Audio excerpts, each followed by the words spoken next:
পুকুর থেকে যাতে বড় কিন্তু সাইজে ছোট ছোট মাছ পাওয়া গিয়েছে। মানে বুঝিয়ে বলছি, এই মাছগুলো দেখতে পাচ্ছেন এগুলোর নাম কিন্তু রুই, মৃগেল, কাতলা, তারপর শিং, মাগুর, কই, লাটি মাছ। শুনতে মনে হচ্ছে না মাছগুলো হয়তো বিশাল বড়, একদমই না।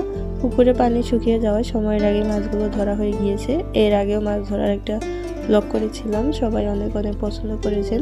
তাই ভাবলাম এবছরের জন্য যখন এটা শেষবারের মতো মাছ ধরা, আরেকটা ব্লগ তো বানানোই যায়, তাই না? এখানে সব থেকে হাস্যকর চিন্তা ছিল আমার এক ছোট ভাই কাদার মধ্যে নিজেকে বিলিয়ে দিয়েছেন।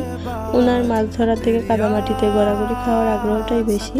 সবাই অনেক আনন্দের সহিত মাছ ধরাধরি করছিল। তার উপর থেকে আমরা মানে আম্মু, কাকি, দাদিরা সবাই দেখছিলাম পুকুর পাড়ি থেকে। তারপর তো ভাগাভাগি পালা, বুড়া দুই ভাই, তো সবকিছু দুই ভাগে করা হচ্ছিল।